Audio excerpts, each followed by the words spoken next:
আমি আমার কথা শুরু করার আগে এখানে যারা ইউটিউবাররা আছেন, বেশি ভালো হয় আপনারা আমার এই কথাটা রেকর্ড করবেন না, কিন্তু আপনারা মানবেন না। It is your business.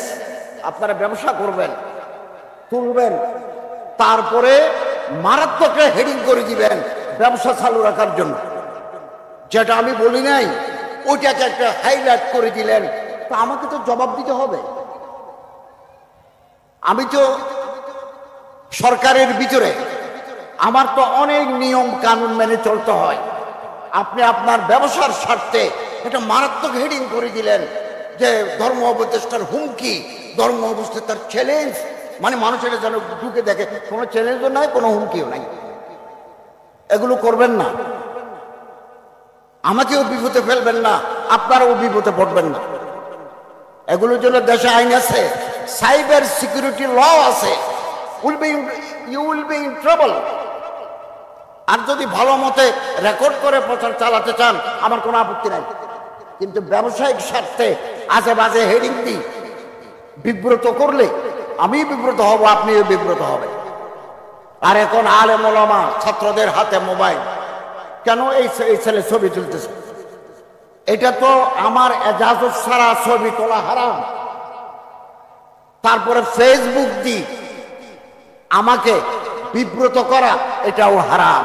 ওয়ালা তাজাসসু ওয়ালা ইয়াগতাব বাযুকুম বাযা। এগুলো কেন আলেম ওলামারা করতেছে, তালেব ইলমরা করতেছে, স্কুল কলেজের ছাত্র করলে কোনো আপত্তি ছিল না, তাদের ধর্মীয় জ্ঞানের অভাব। কিন্তু তালেবে ইলম মাদ্রাসার হুজুররা প্রত্যেকের পকেটের মধ্যে একটা মোবাইল বের করে তারপরে ফেসবুকে দেবে। এখানে বসছি, ক্লিক ক্লিক মারতে আছে। পাশে কত মানুষ থাকে, পাশে যাত্রী আছে, পাশে রিক্সাওয়ালা আছে, পাশে ডাক্তার আছে, ধর্ম অঙ্গের সাথে অমুককে কি ফিতনাতে পড়ে গেলাম। সভ্যতার অভিশাপ। সম্মানিত হাজরিন, আমাদের মুক্তির পথ রাসূলুল্লাহ সাল্লাল্লাহু আলাইহি ওয়াসাল্লামের সিরত উসওয়া হাসানা। এবং একথা মনে রাখবেন, হযরত মাওলানা হাফেজ মাযুদ্দিন সাহেব বড় হুজুর, আল্লাহ ওনাকে অনেক মর্যাদা দিয়েছেন। বড় মুফতি, বড় মুহাদ্দিস, বড় মুফাক্কির, বড় মুআল্লিম।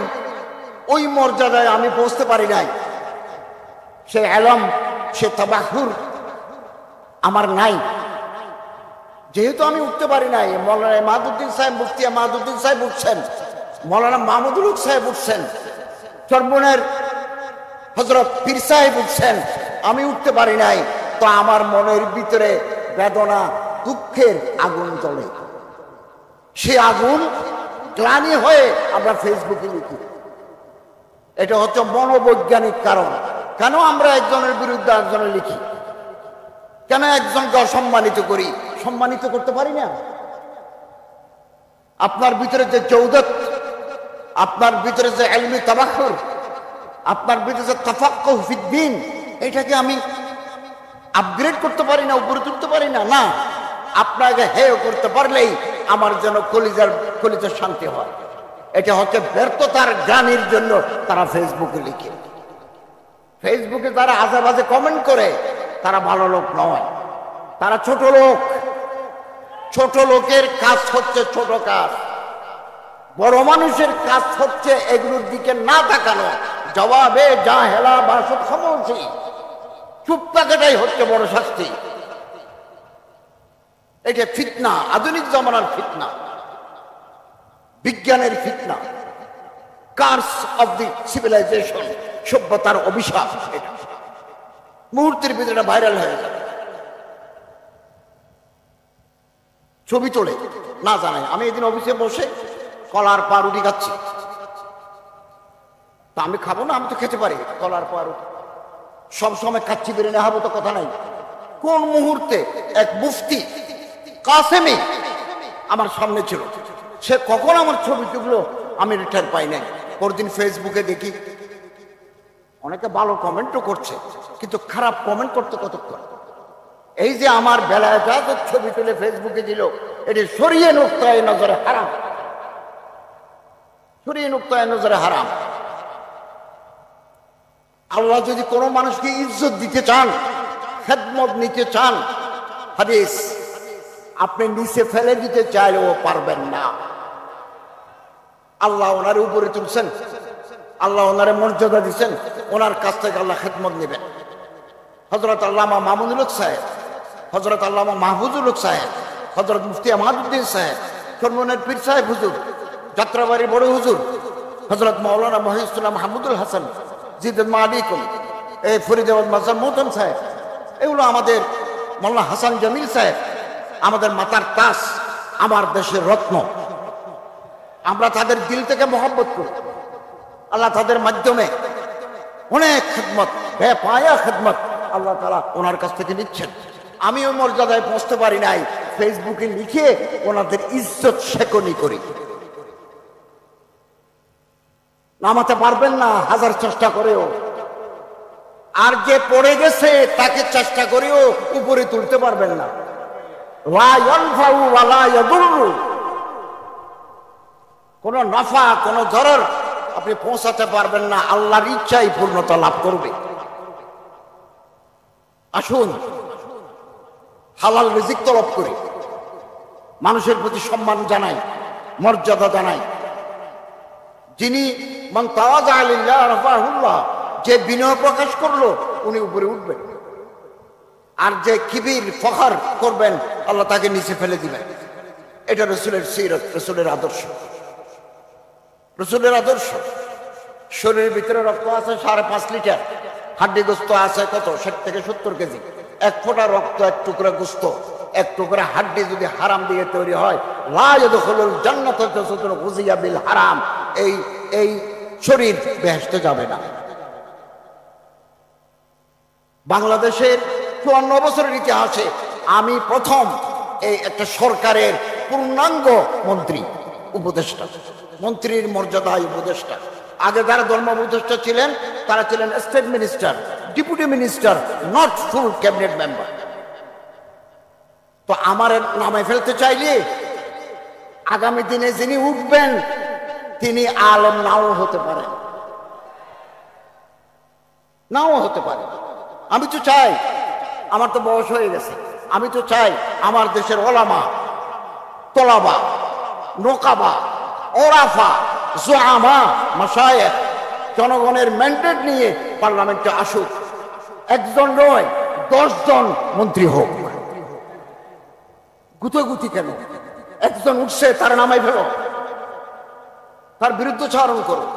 এগুলো আত্মঘাতী পদক্ষেপ। আমি বারবার কথা বলি, আত্মঘাতী পদক্ষেপ। আমার কোনো ক্ষতি হবে না, কারণ আমি যতক্ষণ আল্লাহকে রাজি করতে পারবো ততক্ষণ আমার বিজয় পতাকা উঠবে। আর আল্লাহ যদি আমার উপর নারাজ হয়ে যান, পৃথিবীর সব মানুষ আমার জিন্দাবাদ দিলেও কিছু হবে না, হবে না। 1 বছর পার করে দিলাম, আলহামদুলিল্লাহ অনেক অভিজ্ঞতা অর্জন করেছি। এদেশের মানুষ আলেম ওলামাদের মহব্বত করে, ইসলামের কথা যারা বলেন তাদের মহব্বত করেন। আসুন আমরা জনগণের কাছে যাই, পাবলিকের ম্যান্ডেট নিই, সংসদে আমরা প্রতিনিধিত্ব করি। সুযোগ সবসময় আসে না, এই সুযোগ 54 বছর পরে নতুন করে সুযোগ আসছে। ঐক্যবদ্ধ হওয়া, কাছাকাছি আসা। কুল্লু মুমিন আখুল মুমিন, কুল্লু মুসলিম আখুল মুসলিম, ইন্নামাল মুমিনুনা ইখওয়া। ঐক্যবদ্ধ শক্তি, ঐক্য শক্তি। পৃথিবীর বহু জাতি এগিয়ে গেছে, আমরা যেতে পারি না। ক্ষমতায় বসলে, সুযোগ পেলে লুটপাট করা, সম্পত্তি গ্রাস করা আমাদের ফ্যাশনে পরিণত হয়েছে। আলহামদুলিল্লাহ কোন আলেম, মূল ধারার কোন আলেম দেশের সম্পদ লুণ্ঠন করে বিদেশে তারা বাড়ি তৈরি করে নাই, কোন আলেম করেন নাই। আলেমরা যুগ যুগ ধরে, 100 বছর ধরে, 1000 বছর ধরে এই ভূখণ্ডে দ্বীনি তালিম, দাওয়াত, তালিম, তাজকিয়া, তাফাক্কুর, তাদাব্বুর মাধ্যমে দ্বীনের খেদমত করে আসছে। এই আলেমদের অবদান জাতি কোনোদিন ভুলতে পারে না। তৈরি হন, ভালো আলেম দরকার আমাদের, ভালো অনুবাদক দরকার। খুব ভালো আরবি জানে, ভালো তর্জমা করতে পারে, এরকম মানুষ আমাদের দরকার। ভালো মুফতি, ভালো মুফাসসির, ভালো মুহতামিম, ভালো উস্তাদ, ভালো কারি, ভালো মুফাসসির আমাদের দরকার। লেখাপড়ার প্রতি আমাদের মনোযোগী হতে হবে, না হলে রসুলের সিরত আমরা মানুষের কাছে পৌঁছাবো কি করে? আমি একথা নির্দ্বিধায় বলি, আগামী প্রজন্ম যে তরুণ প্রজন্ম, তাদেরকে যদি আমরা চরিত্রবান বানাতে চাই, নেককার বানাতে চাই, দেশপ্রেমিক বানাতে চাই, তাহলে সিরতের আদর্শ তাদের জীবনে প্রতিফলন ঘটাতে হবে। যারা দেশের সম্পদ লুট করে খায়, দেশ বিদেশে পাচার করে, আমি সব জায়গায় বলি, তারা কোনোদিন দেশপ্রেমিক হতে পারে না। এই দেশ আমাদের সবার। এই দেশের 54 বছরে দেশের উন্নয়নে যারা শ্রম দিয়েছেন, আমরা তাদেরকে সম্মান জানাতে চাই। ফেব্রুয়ারিতে যদি নির্বাচন হয়, আমরা ঘোষণা দিয়েছি, সরকার ঘোষণা দিয়েছে ফেব্রুয়ারিতে জাতীয় নির্বাচন, রোড ম্যাপও ঘোষিত হয়েছে। যখনই নির্বাচন হবে ঘোষিত সময়ে, আমরা নির্বাচিত সরকারের হাতে ক্ষমতা হস্তান্তর করে আমরা পুরনো ঠিকানায় ফিরে যাব, আমরা আমাদের জায়গায় চলে যাব। আমরা এটা প্রতিশ্রুতিবদ্ধ। অতএব আমাদের অন্তর একেবারে পরিচ্ছন্ন। আমরা রাত দিন পরিশ্রম করছি, রাত দিন। 2500 একর ওয়াকফের জমি বছরের পর বছর ধরে দখলকারীরা দখল করে নিয়েছে, ব্যাহত হয়ে গেছে সারা বাংলাদেশে 2500 একর। আমি কিছু উদ্ধারের ব্যবস্থা করেছি।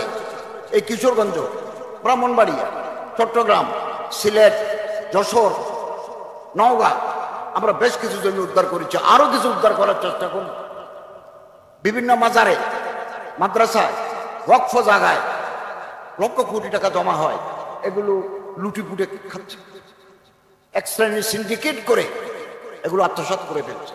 পাগলা মসজিদে গেছে কিশোরগঞ্জ, 90 কোটি টাকা ফান্ডে জমা আছে। জেলা প্রশাসক বলেন 90 কোটি 60 লক্ষ টাকা জমা আছে। তুরস্কের আদলে আমরা ওখানে একটা বড় কমপ্লেক্স করব, হেফজাখানা থাকবে, মাদ্রাসা থাকবে, তারপরে কনফারেন্স রুম থাকবে, লাইব্রেরি থাকবে, এবং ওখান থেকে লাভের কিছুটা অংশ ফতোয়া আছে, জামিয়া ইমদাদিয়া কিশোরগঞ্জের ফতোয়া আছে, ওখান থেকে লভ্যাংশ আমরা গরিব দুঃখী মানুষকে দেব। আমরা এই দেশকে রসুল সাল্লাল্লাহু আলাইহি ওয়াসাল্লামের আদর্শে যদি আমরা গড়ে তুলতে পারি, তাহলে প্রতিটি ঘরে ঘরে শান্তি সমৃদ্ধির বার্তা পৌঁছে যাবে। দুঃখী মানুষের ঘরে আলো জ্বলে উঠবে। আমরা যদি যাকাত সিস্টেম চালু করে দিতে পারি, এই জন্য আলেম ওলামাদেরকে পার্লামেন্টে যেতে হবে, সচিবালয়ের সচিব হতে হবে। এখন আমার তো অনেক দরকার, আমার একজন দুজন এডিশনাল সেক্রেটারি দরকার, জয়েন্ট সেক্রেটারি দরকার, ডিপুটি সেক্রেটারি দরকার, আমার তো নাই। আমারে বলছে আপনি তালিকা থেকে ফিল্ড লিস্ট থেকে নেন, কই? আমরা তো এক জায়গায় জমা হয়ে আছি। We have been confined within a particular platform. দুপকালা মাঠে দেখা যায়, বাচ্চার ভিতরে দেখা যায়। কই? রাষ্ট্র পরিচালনার জন্য, সেনাবাহিনী পরিচালনার জন্য, বিমান বাহিনী পরিচালনার জন্য, নৌবাহিনী পরিচালনার জন্য আমাদের তো লোক নাই। কাহাতুর রেজাল মানুষ তৈরি করতে হবে। আগামী দিন আমরা দুনিয়া থেকে বিদায় নেব। যারা আসবেন আগামী দিনে এই দেশে সিরাতে রাসূলের আলোকে একটা সুন্দর রাষ্ট্রীয় ব্যবস্থা, সামাজিক কাঠামো তৈরি হওয়ার জন্য আপনাদের প্রস্তুতি নিতে হবে। গরম বক্তৃতা করলে হবে না। গরম বক্তৃতা is not final solution to all. পরিকল্পনা মাফিক এগিয়ে যেতে হবে। কই আমাদের কি কোনো পত্রিকা আছে? আমাদের একটা ন্যাশনাল ডেইলি, একটা গণমাধ্যম আমাদের হাতে নাই। অনেকিন কলমদার কফে দুশ্মনাস, দুশ্মনের হাতে কলম তুলে দিয়েছি, কলম আমাদের কলম তাদের হাতে তুলে দিয়েছে। কে লিখবে? অতএব ভাবতে হবে, ফিকির করতে হবে। উম্মতের যারা মুফাক্কির, উম্মতের যারা রাহনুমা, তাদের পরামর্শ মতো আমাদের চলতে হবে। নিজেদের মধ্যে ভেদাভেদ, নিজেদের মধ্যে ভুল বুঝাবুঝি, এগুলো অবসান ঘটাতে হবে। আমি সব সময় বলি, এখনো বলছি, মঞ্জিল সে আগে बढ़कर मंजिल तलाश कर, मिल जाए तुझे दरिया तो समंदर तलाश कर। অন্তরকে বড় করি, চোখকে প্রসারিত করি। দুনিয়া और भी है आसमां और भी, सितारों के आगे जहां और भी। এই যে কালো আসমান দেখা যায়, এর পরেও আসমান আছে। এত ছোট হয়ে গেলে হবে? এত ছোট? আলহামদুলিল্লাহ, সামনের দিকে যারা যায়, মুজাহিদ যখন ময়দানে যায়, সওয়ার অশ্বারোহী, পিছনে কিছু কুত্তা, নেড়ি কুত্তা, যার শরীরে ক্যাশ নাই, সে ঘেউ ঘেউ ঘেউ ঘেউ করে। মুজাহিদের সময় নাই পিছনে ফিরে তাকানো, পিছনে তাকানোর সময় নাই। ইংরেজিতে একটা কথা আছে, ডগ বার্কস ক্যারাভান গোস। कुत्ता भौंकता रहेगा, कुत्ता भौंकता रहेगा, काफिला चलता रहेगा। যারা যায় উপরে, যারা উঠে, তারা নিজের নিঃশ্বাসের আওয়াজ নিজের কানে শোনে না, পিছনের গুলো শুনে। আমাদের অনেক বড় লক্ষ্য উলামায়ে কেরামের বেপায়া খিদমাত কারনামা আমাদের তুলে ধরতে হবে। এত বিশাল গোষ্ঠী যারা জীবন উৎসর্গ করেছেন দ্বীনের জন্য, তারা দুনিয়ার কোনো লাভের জন্য করে নাই। ওনাদের কারনামা, ওনাদের খেদমত জাতির কাছে আমাদের তুলে ধরতে হবে ইনশাআল্লাহ আজিজ। আমরা সিরাত রাসূল, তাআম্মুলে সাহাবা, সাহাবায়ে কেরামদের জীবন কাহিনী, তাদের জীবন আদর্শ আমরা যদি মেনে চলি, সিরাত রাসূল, সিয়ারুস সাহাবা আমরা যদি মেনে চলি, আমাদের জীবন 16 কলায় পূর্ণ হবে। জীবন আলোকিত হয়ে যাবে, নিজেও আলোকিত হব, পরিবারকে আলোকিত করতে পারবো, সমাজকে আলোকিত করতে পারবো, রাষ্ট্রকে আলোকিত করতে পারবো। অতএব দুশমন চিহ্নিত করুন, ভাইকে দুশমন ভাববেন না। আমি আবার বলি, আপনার ভাইকে আপনি দুশমন ভাববেন না। দুশমন আমাদের অন্যজন, ওই দুশমনকে চিহ্নিত করুন। নিজের এনার্জি, নিজের কষ্ট, ত্যাগ ভাইয়ের বিরুদ্ধে আপনারা নষ্ট করবেন না। আল্লাহ তাআলা আমাদের তৌফিক দান করুন, আমিন। ওয়া আখিরু দাওয়ানা আলহামদুলিল্লাহি রাব্বিল আলামিন।